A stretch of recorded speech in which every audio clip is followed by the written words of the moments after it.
Hi, I'm Peter Adamson, and you're listening to the History of Philosophy podcast, brought to you with the support of the King's College London Philosophy Department and the LMU in Munich, online at www.historyofphilosophy.net. This episode will be an unusual, and I hope you'll agree, exciting one. As you know, I'm currently looking at medieval philosophy on the podcast, and today I'll be interviewing 3 other podcasters who have also covered the medieval era in their historical podcast series. Sharon Eastaugh of the History of the Crusades podcast, Robin Pearson of the History of Byzantium podcast, and Jamie Jeffers of the British History podcast. And my first guest is Sharon Eastaugh, who is the host of the History of the Crusades podcast, which recently completed looking at the entire history of the Crusades. Hi, Sharon. Thanks for being interviewed. Hi, Peter. It's great to have you on. I've listened to your whole series. It is great, and I encourage people to listen to it as well. Oh, thank you. Well, it was fun to do, and I'm a bit sad it's over, really. I'm sad it's over too, but you're maybe moving on to other topics, right? I may well be, so you have to watch this space. So you've actually covered the Crusades. Maybe you can explain what that means. I mean, I guess everyone's heard of the Crusades, so Latin Christians going off to the Holy Land to try to reconquer Jerusalem and other territory. But how did you conceive of the project? Like, where are the boundaries of the project for you? I basically wanted to focus on the Crusades in the medieval era, focusing on the Middle East. I actually read an article this morning, strangely, that from one of the historians that writes books on the Crusades, who was actually arguing that the Crusades started in medieval times and are still going on today. So I wanted to sort of draw boundaries and make sure that I was just concentrating on the Middle Eastern Crusades of the Middle Ages. So I started off at the end of the 11th century with the call to arms by Pope Urban II. And we did the First Crusade, which established the Crusader states in the Holy Land and the Kingdom of Jerusalem. And then we went through the Second Crusade, the Third Crusade, the Fourth Crusade, which ended up being the Latin Christians attacking the Orthodox Christian city of Constantinople, and the Fifth Crusade, which involved Egypt, and then the gradual decline of the Crusader states, ending with the fall of Acre, so it covers about 200 years of history. Yeah, and it basically is a series of increasingly disastrous outings from the Latin Christian point of view. I mean, after the initial successes, but once you get into the Fourth and Fifth Crusades, it's really some horrible historical events that really brought a lot of shame on the people who launched the Crusades in the first place. Absolutely. It's actually a really fascinating couple of hundred years of history, and it starts off with, as you said, a success where the Latin Christians came in and conquered quite a bit of territory in the Holy Land, and then they established themselves, and from then on they kind of peaked and then went downhill rapidly, and most of the Crusades were dramatically unsuccessful from the Latin Christian point of view. But what I found really interesting was that relatively recently there's also been a lot of scholarship done on the Muslim point of view, because before that we really had the history of the Crusades only from the Latin Christian point of view, where the Muslim side was sort of not discussed. But of course you really need the two sides to the story, otherwise you don't have the complete picture. So I tried to also give the Muslim point of view, which makes it quite interesting. So now that I'm actually now looking at Latin Christianity, and I'm just sort of going through the 12th and early 13th century, and that's exactly the time that they started getting the import of knowledge about Aristotle and other authors from the Islamic world into the Latin world, with the result that Muslim philosophers like Avicenna, Averroes, Ghazali became very influential on figures like, say, Thomas Aquinas, just to name the most famous person. And so something that I'm sort of necessarily emphasizing a lot in my series is the kind of friendly relationship, or at least very productive relationship, between Islamic culture and Christian culture in the medieval period. And I guess that a lot of people think about the Crusades as representing exactly the opposite of that. they think of the Crusades as a real clash of cultures, as a phrase, or clash of civilizations is a phrase that's often used. Do you think that the history of the Crusades bears out that characterization of the relationships between Latin Christianity and Islam in the medieval period? Well, that's a really interesting question, because I guess I'll maybe approach that in two parts. Is first, I think there was a huge clash of culture, particularly at the beginning of the Crusades, where the Latin Christians thought of themselves as being very learned and of being sort of the dominant force. But at the time of the First Crusade, for instance, the population of London and the population of Paris was about 20,000 people, and they really weren't very sophisticated cities. And I know they thought of themselves as being sophisticated, but when they, for instance, went to Constantinople, I mean, that was a city of 500,000 people with a very rich culture and a heritage that stretched back a very long time. And I think it was a bit of a shock for the Latin Christians to see how cultured Constantinople was. And also in the Islamic world, once they got to the Middle East, Baghdad, for instance, had a population of around 500,000 people, and they had a very rich culture. A lot of work had been done in mathematics and science, and they were really a lot more advanced in the Islamic world than in the West. Which I imagine was a bit of a shock to a lot of crusaders. And there were some crusaders, particularly as the Crusader states were established, there were quite a lot of people who were fluent in Arabic, who freely interacted with Muslims. A lot of Muslim merchants also freely interacted with the trading centres in the Crusader states. And there was quite a lot of overlap and interaction, and a lot of crusaders who were coming to the Crusader states for the first time were shocked at the level of interaction between the two cultures. So for a lot of people, they did think of it as Islam versus Christianity, but the reality was much more sort of fluid and blurred.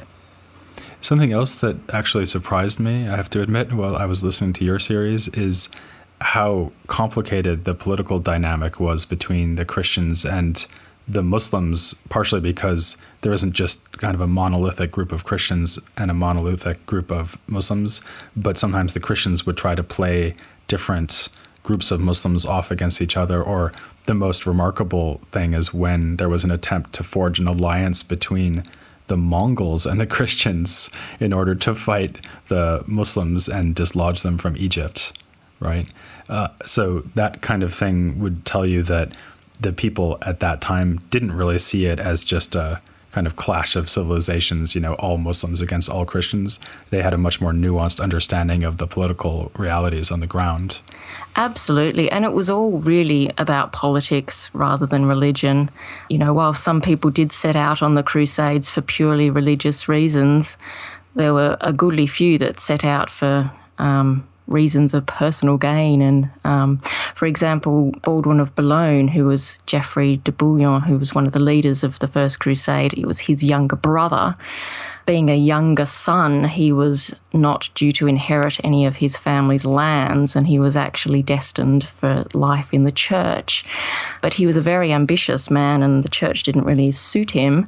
So during the First Crusade, he journeyed to the Middle East with his wife and his children, clearly not intending to return back to Europe, and ended up founding one of the Crusader states and later on becoming King of Jerusalem. So while there was a veneer of clash of religions, I think a lot of it was about politics and advancement, personal gain and the like.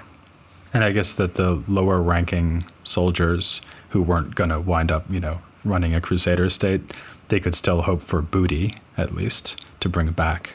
Absolutely. And at the time of the First Crusade, at least, there'd been some terrible famines in Europe, and a lot of peasants were just, anything was going to be better than staying in Europe. And they were promised that the Middle East would be the land of milk and honey, and that everything would be brilliant if they made the 2,000-mile journey on foot to the Middle East. And a lot of them found that life there was worse and more harsh than life back home. But it's true, a lot of people went there trying to improve their lives.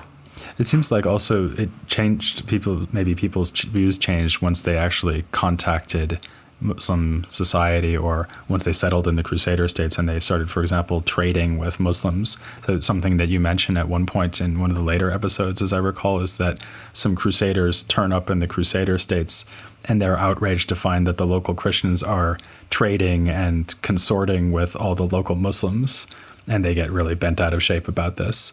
And I mean, it reminds me a little bit of things that happen in the history of philosophy, where Christian scholars who are maybe living nearer to Muslim society. So a famous example would be in Toledo, where a lot of the translations happened.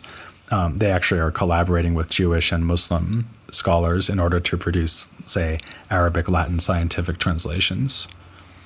Absolutely. And I think the event you mentioned was probably just prior to the fall of Acre, where a group of Italian crusaders came to the Crusader states, well, the last remaining Crusader state, which was the Kingdom of Acre. And they were all hell-bent on taking back Jerusalem and pushing the Muslims back out of the territory that had been won by the Latin Christians.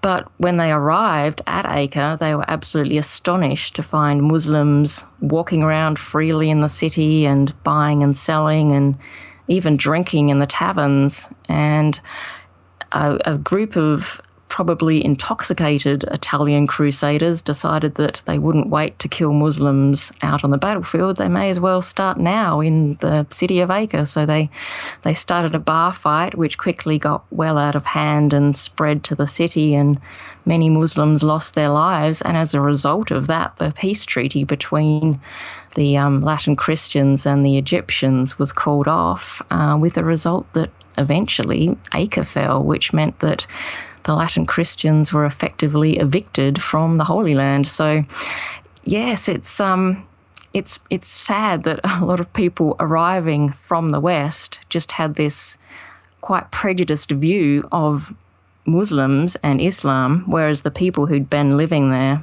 as you said, they interacted quite freely. Many of them could speak Arabic fluently, and, they used to interact with Muslims on a daily basis. Right. So actually, just to take that as an example, one thing that you talk about a bit in your series, but not as much as, say, Jamie Jeffers, who I'm going to be interviewing later on in this episode, is the kind of sources that you're dealing with. So how do we know something like that? I mean, how do we know that these Italian Crusaders turned up and then they started a bar fight? Because it's hard to believe that the Italian Crusaders would have been eager to talk about their role in this hugely counterproductive event. Well, that's another very interesting question, because sources in the medieval era are very difficult. For example, the speech that Pope Urban made at Clermont, which started the First Crusade, there's 5 different versions of that speech, and apparently most of them were written decades after the actual speech occurred. But luckily, there is an existing letter that was penned by Pope Urban. I think he wrote to some Belgians, pleading with them to go on crusade. So the sources of first, I guess, are sketchy. And secondly, there was a tendency back in medieval times, not so much to pitch for historical accuracy, but for drama and for really showing events how they would have liked them to have happened rather than how they actually did happen. But luckily, we've got many historians and scholars who've spent their careers sifting through all the sources and trying to work out the history from the myth. And I rely heavily on their work. So let me ask you one last question before I move on to my next podcaster. I wanted to ask everyone if you could just name one person or one historical figure from the series that you've been doing. Who would you name, and why would you say that they're so fascinating? I spent a lot of time trying to narrow this down to one figure. I got a top 3 in the end. Eleanor of Aquitaine, of course, made it into the top 3, as did the Leper King, poor old King Baldwin, who was king at a time it was a horrible time to be a king as it was, but the poor man, his body was falling apart on him as he was trying to rule this terrible sort of factions and infighting that was going on. But the person that I chose as the most fascinating person was Emperor Frederick II, Stupor Mundi. He was king of Sicily and emperor of Germany. And he was a totally fascinating person. He was clearly very intellectual, but he saw himself as really superior to just about everyone else in the western part of Europe. And because he was brought up in the court in Sicily, he was fluent in Arabic and had a lot of interaction with the Muslim world. And he was very into philosophy, interestingly.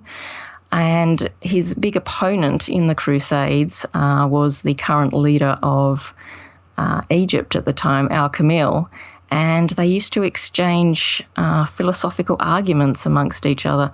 And in fact, when they were trying to negotiate the return of Jerusalem, at one stage, Stupor Mundi, who he was often called, decided to try and intellectually belittle Al-Kamil by sending him a list of philosophical questions and mathematical questions and scientific questions to try and prove his superiority.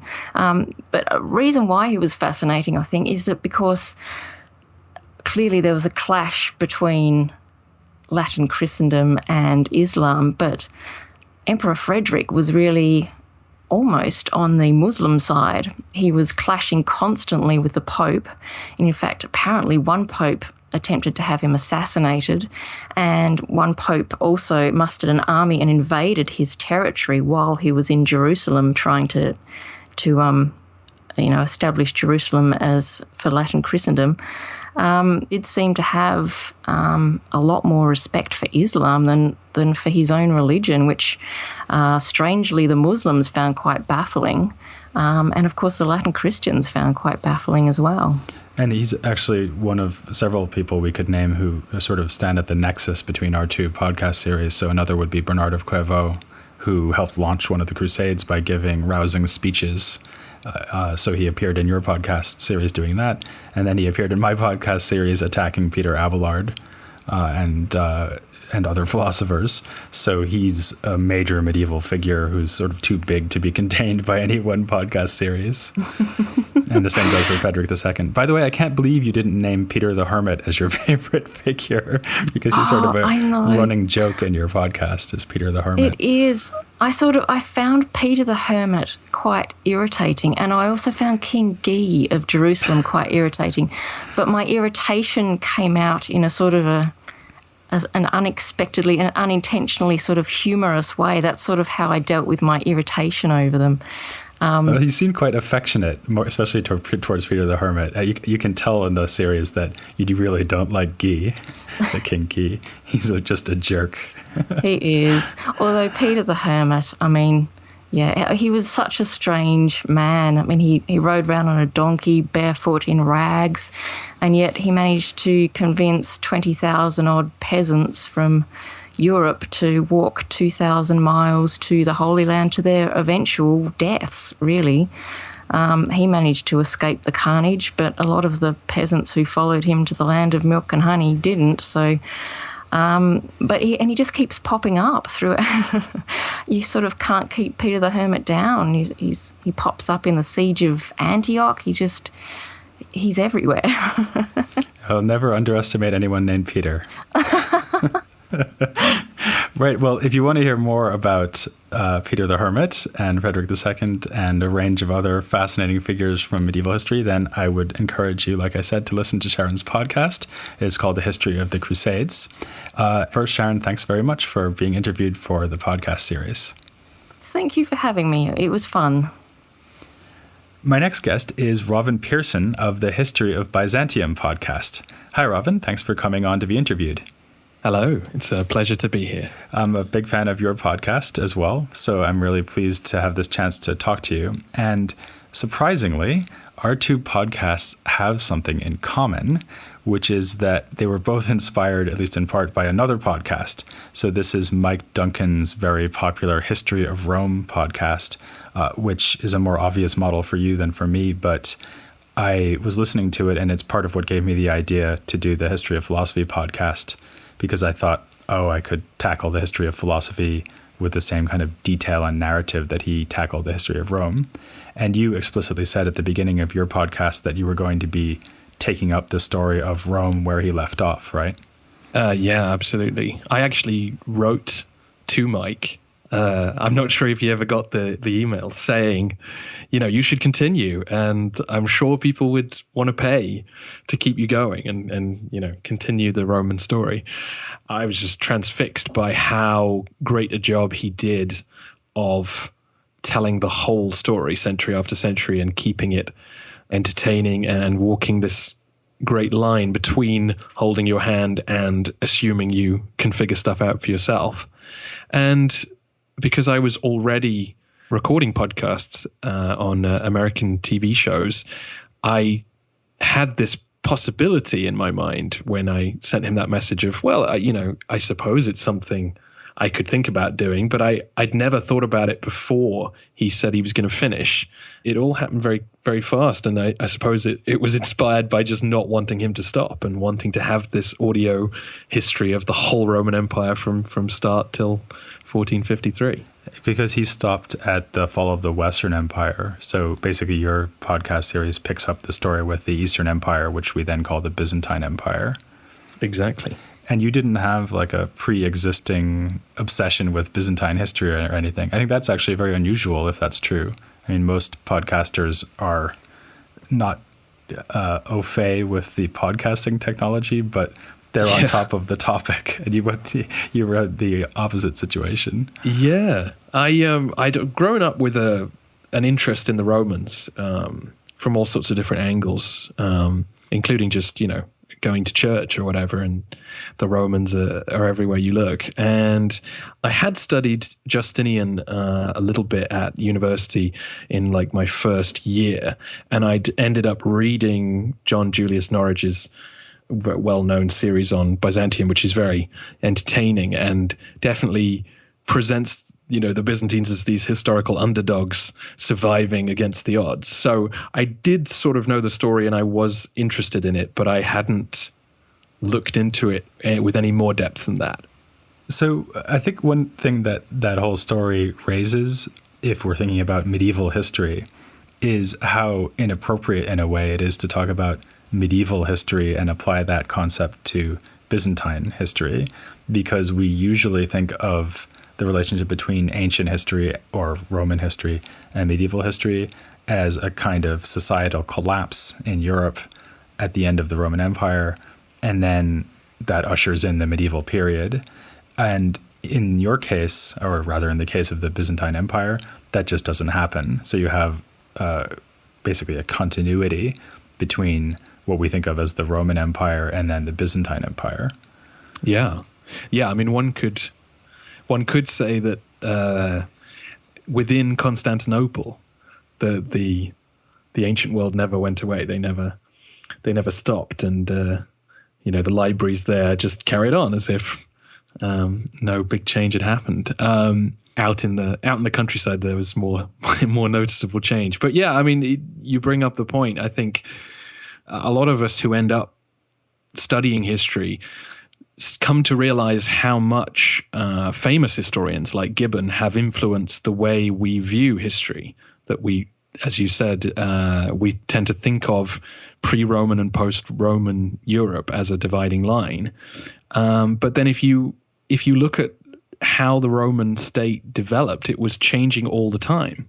And one could argue that a psychological and spiritual change for the empire actually came around the first century, that the fact that a figure like Jesus could find receptive ears for his message beyond Palestine indicates that the old world of pagan gods had changed significantly, and that what we think of as the medieval Christian world had begun then. Or if you look at things on the level of government, the crisis of the 3rd century in Rome saw the state have to become much harder and more professional to survive. And so the ancient world of city-states and a sort of elite private life where the rich, played out their rivalries by becoming politicians, that ended then.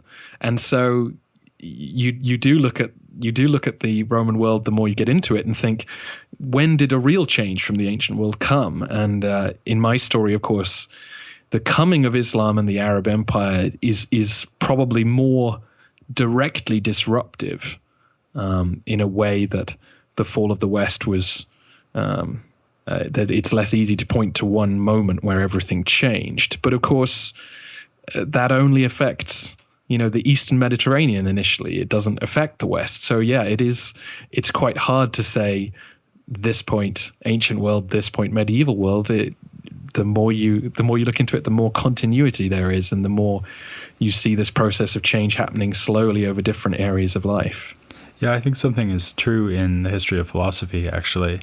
I mean, I haven't gotten to Byzantine philosophy yet. I will eventually. And by the way, when I do, I will be glad that I've been listening to your podcast, because then I'll know all the history stuff as context.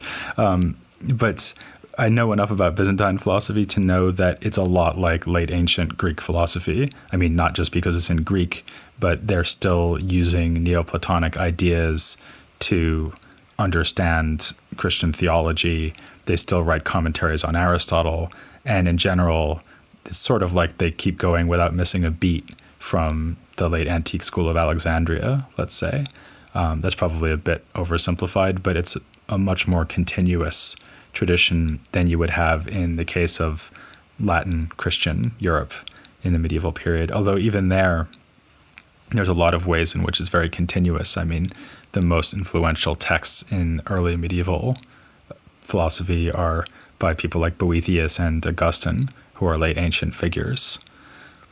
So do you think then that there's a kind of misconception here about medieval Byzantine society or history among people who haven't looked into it so much, where they think of it as a kind of, a distinctively medieval period that's very sharply contrasted with the Roman period? In fact, actually, I think Byzantine, like medieval, it's one of the few historical designations that's also used as an insult. Right? Because it means overly complicated. Right. Would you say that's something you're trying to dispel among your audience? I hope I can give people an idea of how slowly a lot of transitions take place. Because I think, like, when you look at Christianity, you can look at its development on many different levels. And, Constantine converts in 300, and by 400, you've got an emperor like Theodosius making laws against, any other kind of belief or worship in the public sphere. But you move on 100 years later into the 500s, and you've got, someone like Procopius writing, who clearly doesn't believe in any of the imperial propaganda about Christianity and the state, even if he himself goes to church. And where I've reached now in the 700s, we find people out in the countryside are still, celebrating weddings or gathering in the harvest in using the same traditions and invocations of pagan gods that their ancestors would have done a millennium before. But if you saw them in church on Sunday, you would think, they are medieval Christians, just like I imagined. And I think if you look at a process like that, you start to get a sense that history is ever changing. And medieval is a helpful designation, because you need to know quickly what period you're in and where you are in the timeline and so on.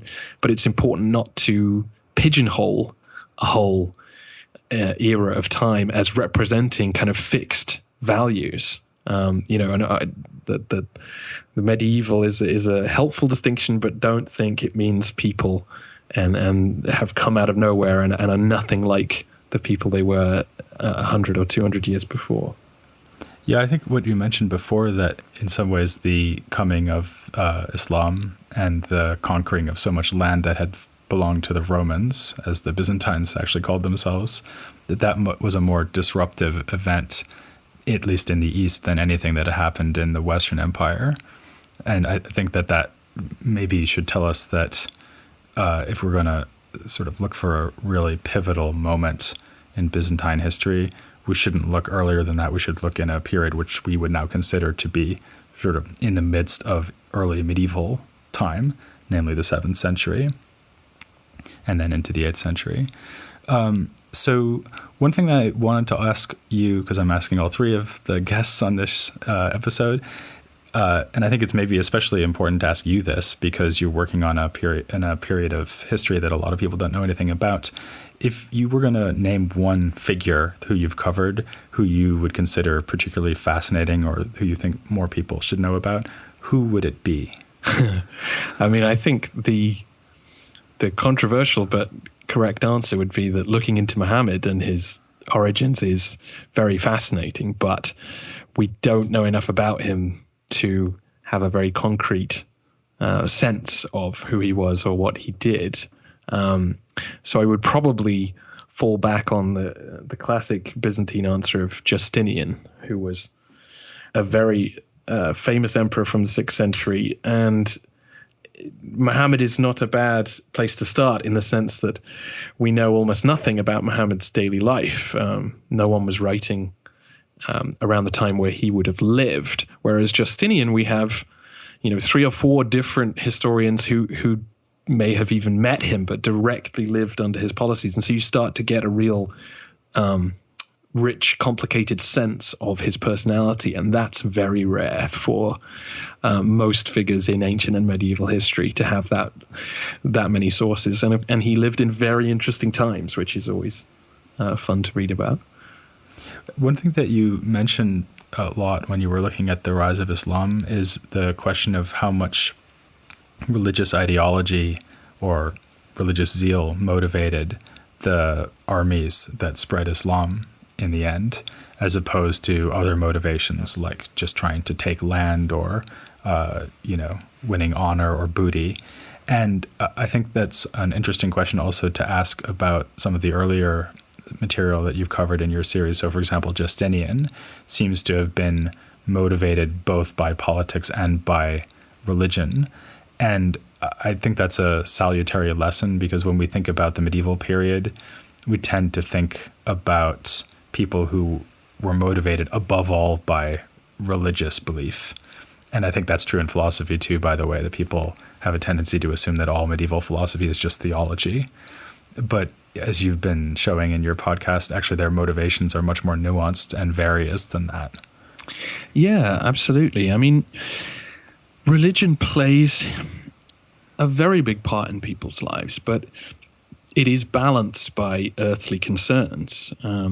Certainly, the Byzantines are very rarely motivated directly by religion when it comes to making war.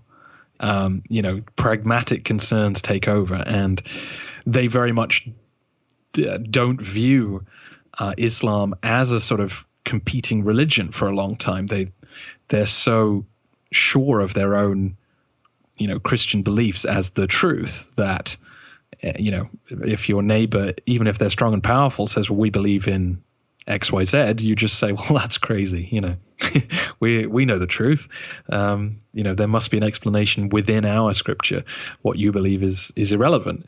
Whereas, in terms of how politics plays out, religion tends to play a very big role. I think religion in a way becomes molded in with what we would think of as mundane political concerns, legitimacy and popularity and so on, that leaders increasingly understand that they must be seen to be fulfilling a religious role in society and fulfilling God's plans in their public policy. And in the Byzantine case, a lot of that has to do with unity, that we are all God's people, therefore we must all believe the same thing, we must all follow the same religious practices. And I think that's a particular sort of Roman concern, that the Roman Empire was built on the idea that we are we observe what the gods want better than anyone. And it was an idea that went very deep into the soil of the Mediterranean, so that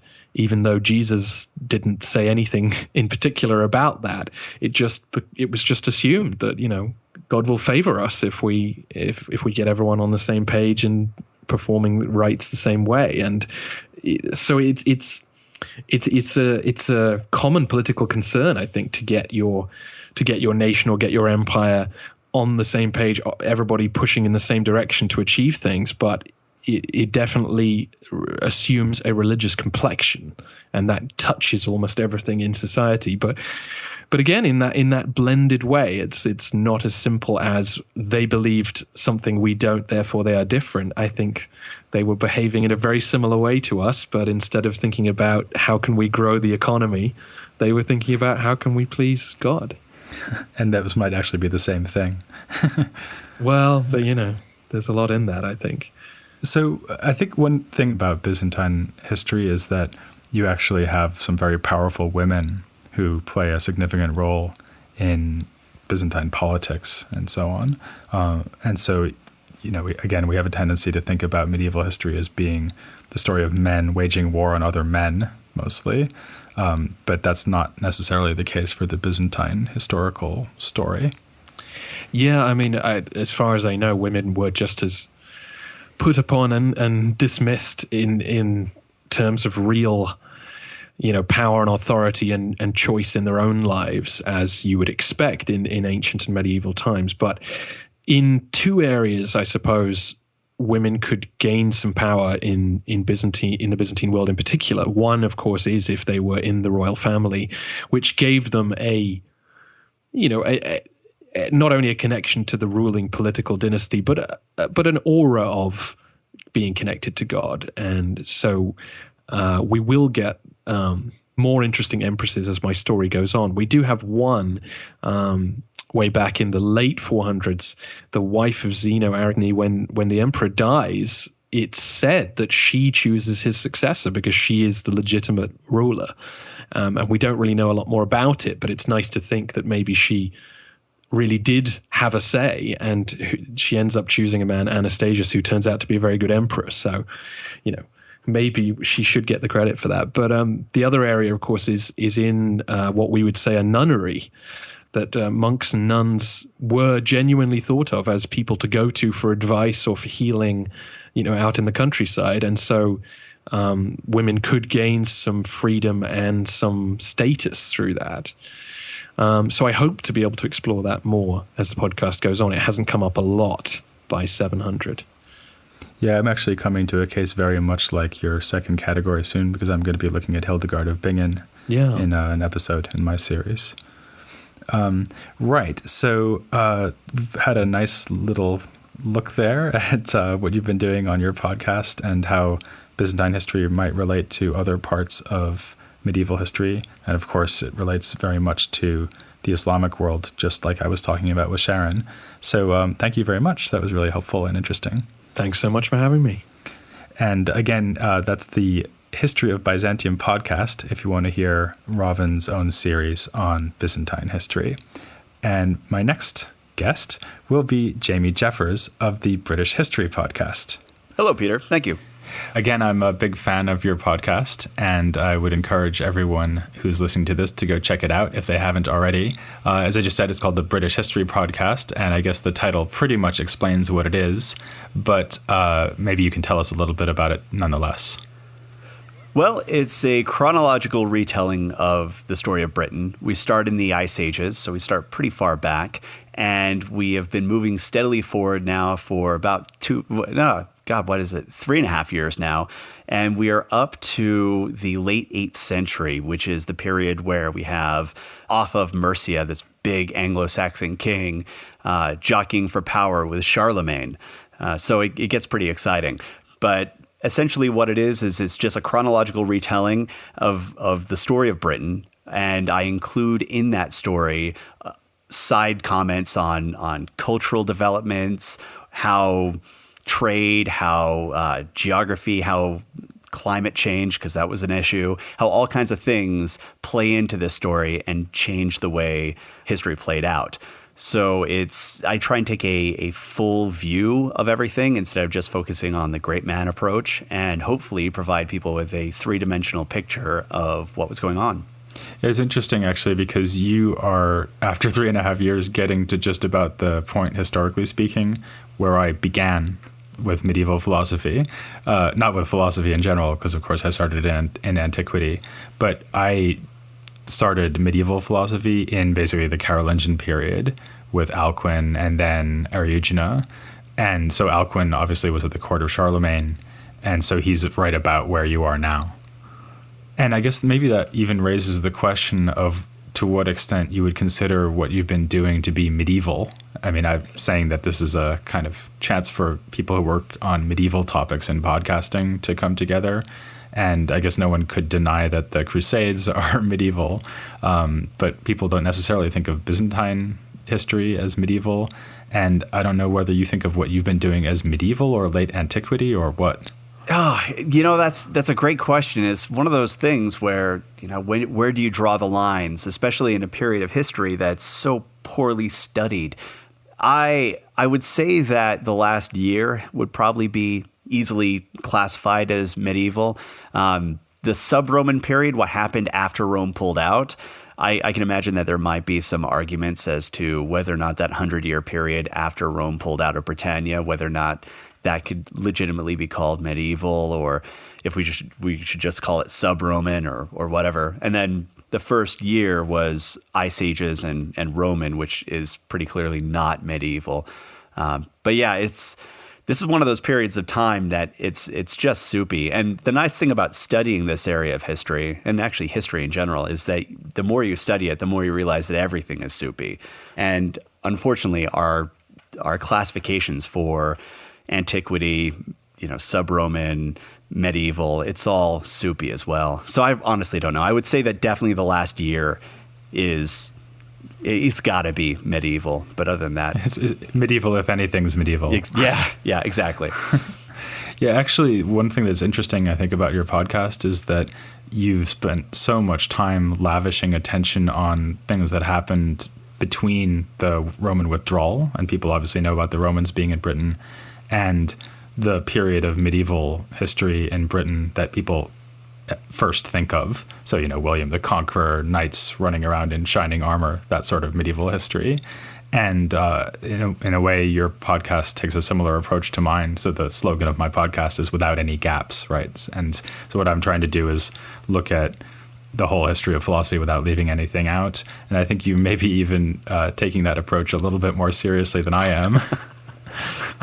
Looking at the history of Britain without any gaps. I get into some trouble. I get the occasional negative review because I go too far. But it's one of those things where the way British history is typically taught is that there was darkness, right? In the beginning, there was darkness. And then there were the Romans. And then there was darkness again. And then there was William the Conqueror. And that's pretty much how most people have learned this period of history. But the reality is that the Romans were there for less than 400 years. And really, considering how badly they did towards the end, you could probably say about 300 years. And then you have this massive gap from about 400 to 410, where there are just no Romans, right? All the way to 1066. All this history, all this development of cultural history that we just don't want to talk about. And instead, we just give it this kind of soupy, I guess soupy is cartoony would be a better word. We have this cartoony view that essentially what happened was all the Britons went back to living in caves, and it was just like prehistory. And then along came the Normans, and then things started getting better. There was this brief period with Alfred, but for the most part, he just burned some cakes, and that's all that people know. And the reality is that there's this rich tapestry of history, and there are these crazy events, this amazing drama that's going on, and it's the foundry of what becomes Englishness. The modern English culture is finding its beginnings right there. And so, as well as, conflicts between the Welsh and the English and the Scots and the English, like there's all these conflicts that are brewing that can reach back all the way to this period in time. And so the fact that we ignore it is just criminal. And I can't for the life of me understand how people can expect to have a full understanding of what 1066 was and why it's important without understanding the Anglo-Saxons. It just doesn't make any sense to me whatsoever. So yeah, I don't think you can have any gaps. Yeah, there's something similar that happens in philosophy, but maybe even more so, where if you are doing a normal, even if you majored in philosophy, this is something I've complained about on a regular basis on my podcast, that standardly you might do, Plato, Aristotle, and then maybe you would do like Augustine, who's late antiquity already, or maybe some Plotinus, also late antiquity. Then you might do Aquinas, like a medieval philosopher, but pretty much you're immediately going to move on to Descartes. And so you have these huge jumps from one place to another in the history of philosophy. And I guess, we have to admit that if you're trying to design a syllabus to take people through the whole history of philosophy in 1 or 2 semesters, you don't have a choice. But of course, this is an advantage of podcasting because no one's making us go any faster than we want to. Right. I guess we would agree as a kind of misconception about philosophy and history is that all the action is provoked by a few really extraordinary individuals who are usually men. Do you think that there are more specific misconceptions about the period of British history you've been looking at in your podcast? The biggest misconception I've run into, because I have people who write into me, when I first got into the Middle Ages, so after Rome pulled out, I had a bunch of people writing in and asking questions. And the questions that I was getting, the predominant number of questions that I was getting belonged in prehistory. Not even like Neolithic, but they're like Paleolithic questions. And it goes into this way that we've been teaching history, where the Victorians identified strongly with the Normans and they identified strongly with the Romans, but the Anglo-Saxons not so much. And so they treated them as sort of a speed bump and a bit of an embarrassment. And we still have that hangover from the Victorian era, where we look at the Anglo-Saxon period as sort of this period of darkness where everybody was filthy all the time. And it's shocking how many things people get wrong when you investigate their biases when it comes to the Anglo-Saxon period. The fact that most people believe that the Anglo-Saxons were eating rotten meat is just stunning. But if you talk to some random person on the street and ask them why the Anglo-Saxons heavily spiced their food, they'll tell you it was because the meat was rotten, as if, people in the Middle Ages didn't get sick from rotted food. It's one of those strange things that everybody, if you think about it for 30 seconds, you're like, that's ridiculous. No one's going to do that. But it's just one of those zombie myths that people pass around. It never seems to go away. And it's the same thing with cleanliness. We imagine them being much dirtier than they were. If you went in to a feast and you didn't wash your hands beforehand, people would react to you like you just grew a third head. Like, not even a second head, like a third head. Like you're the weirdest guy in the world. And so the idea that they were these just disgusting, primitive people is just wildly off base. And you've also been showing that the political situation in Anglo-Saxon Britain was very complicated. Absolutely. And involved a lot of moving parts. So it was a very sophisticated world politically and socially speaking as well. Yes, absolutely. Absolutely. And it was definitely bloody. We imagine it being bloody, and it was. But it's one of those things where you look at it, and while it is bloody, it's no less bloody than things were under the Plantagenets or under the Tudors. There was a lot of intrigue, there was a lot of fighting, but that just seems to be the way things went for a very long period of time. It was really no worse than any other period of time, but it was a very complicated world that they were living in. They had to balance a lot of different things. They were influenced by things that are remarkably similar to what we're influenced by today. They're influenced by trends, by cliques. They were remarkably similar to us in certain ways. They're obviously, the past is a foreign country, so in many ways they were alien, but there are certain ways that they are very familiar. And you've actually applied that to something that's come up a lot on my podcast, which is the role of religion in medieval culture. I think a lot of people, maybe, and I would in fact say this is probably the biggest misconception about medieval philosophy, is that it's really all just theology, and they never talk about anything that isn't to do with God or God's relationship to the world or the incarnation of Christ or the Eucharist or something like that.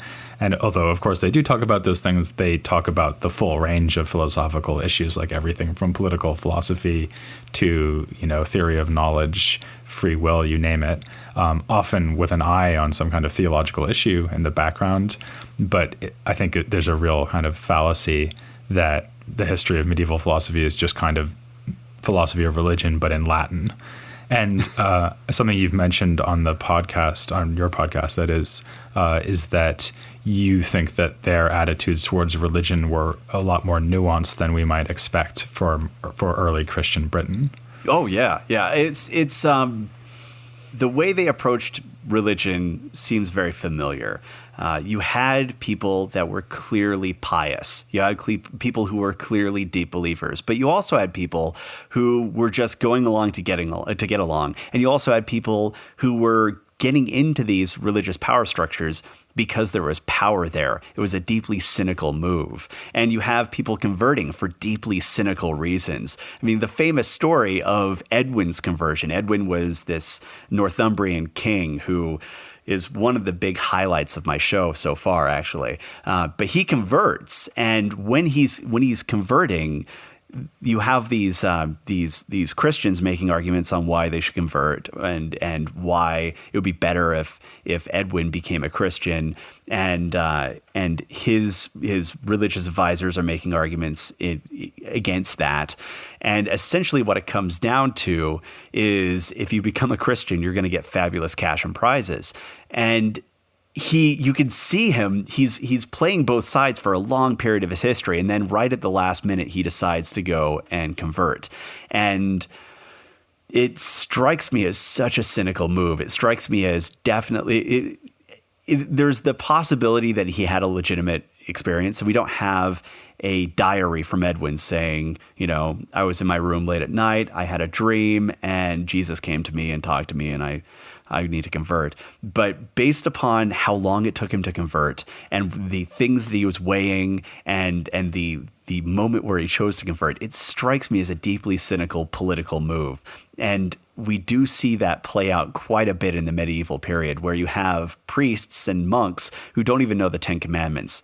They have no idea what the Ten Commandments are, but yet they're men of the cloth. And the reason why that is happening is because you have these rich families stacking the religious houses with their lesser sons and their unwanted daughters, because that's where the other political structure is, the other power structure is. So they're trying to just expand their power base to better manipulate what's happening on the island and maybe even across the channel. But it's not necessarily because they felt the call. You do have people who felt the call, but you also have people like Wilfrid, who pretty clearly just wanted to be the Archbishop of York and was going to do what he had to be in order to become it. Yeah, he's a real character, isn't he? Wilfrid, he keeps coming up on your podcast at the Archbishop who won't die. Yeah. So for the people who haven't listened to my show, there's this recurring archbishop who is he won't die. He keeps on coming back from seemingly nothing. He ends up at one point shipwrecked and fighting to the death against a bunch of pirates. He takes a couple trips to Rome to go and tattle on the king of Northumbria, to the Pope himself, and then comes back and complains to the king of Northumbria and says, "Hey, the Pope's on my side," and the king of Northumbria doesn't care and chucks him in jail. Like, there's this huge thing that's going on, and essentially what everything seems to be coming down to for Wilfrid is he wants to be the archbishop. It's not about God's plan. He just wants to be the archbishop, and for good reason, because when he was the archbishop briefly, he was marching around with an army of his own. Like, this wasn't like he had ecclesiastical duties and he really liked ministering to his flock. He had a damn army, so he wanted to get back to that. And it's one of those interesting things where you can have clearly pious people. I think Bede is a good example of someone who is clearly pious, and I think Alcuin is another example. But then you have people like Wilfrid and I suspect Archbishop Jambert and others who were there purely for the power. So actually, something I was going to ask you, because I've asked also Sharon and Robin about this in the earlier parts of this episode, if you had to name one most fascinating person from the period you've covered so far, would you name Wilfrid or Edwin or one of the people you've already mentioned, or someone else? Offa, King Offa of Mercia, hands down.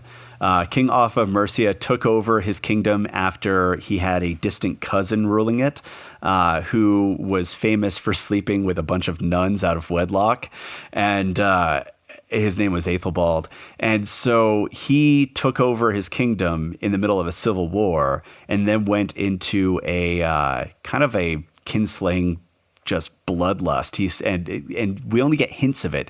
And we get hints of it primarily in like letters from Alcuin and in land grants and stuff like that. But essentially what happened was Offa was running around trimming the family tree in order to make sure that his line went ahead of time. Because this was a period where the requirement that you were born into a legitimate marriage wasn't part of rule. So all these bastard kids from all these different nuns all had a claim to the throne. So he's running around doing that while at the same time consolidating his kingdom, expanding it. So he's going and taking over Huissa. He's going and taking over for part of it Kent.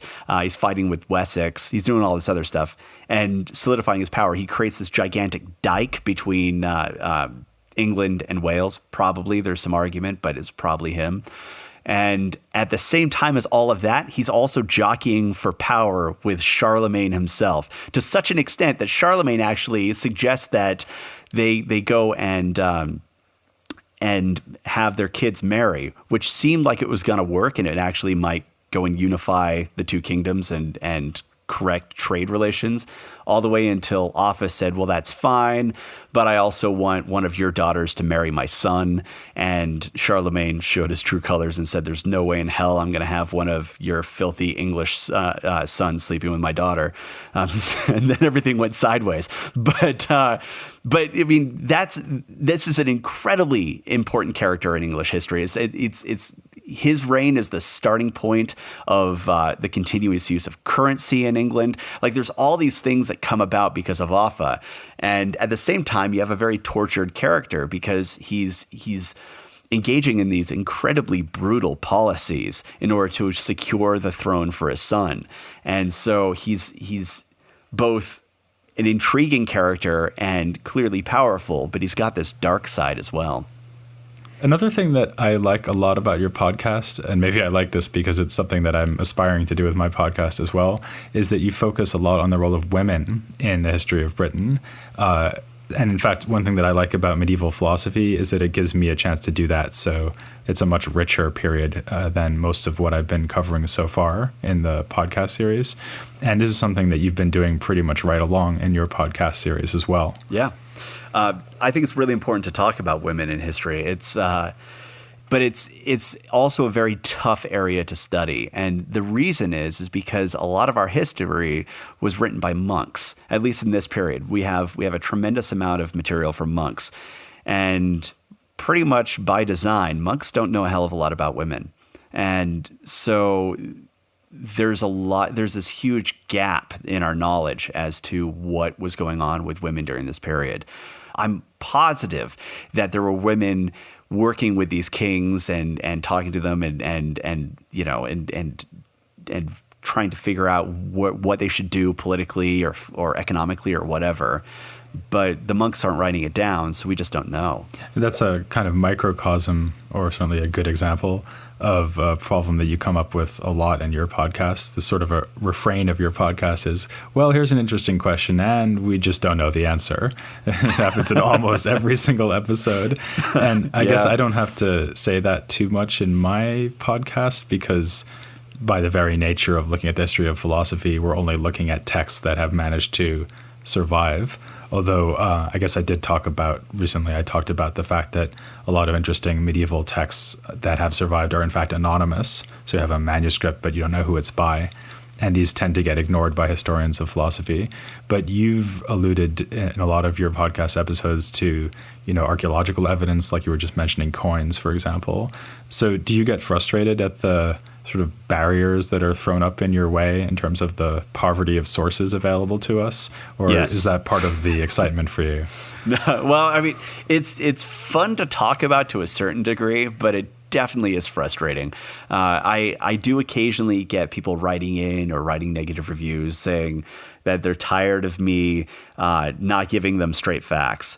With one of my favorite complaints I got was that I don't give enough details on what was happening in Wales during this period, and the way the person wrote it was, I want more information on what happened in Wales during this period. And I wrote back and said, me too. And the thing is that we do just not know a lot of things. And I'm really looking forward to getting to a period where things are better documented. But on the other hand, it is fun because it's a bit like a murder mystery. You're constantly just trying to piece things together and tease out facts and figure out what was going on. Well, that seems like as good a note to end on as any for a roundup of discussions about medieval history. So thanks very much, Jamie. Thank you. And thank you very much for listening. That you've just heard me talking to Sharon Eastaugh of the History of the Crusades podcast, Robin Pearson of the History of Byzantium podcast, and Jamie Jeffers of the British History podcast.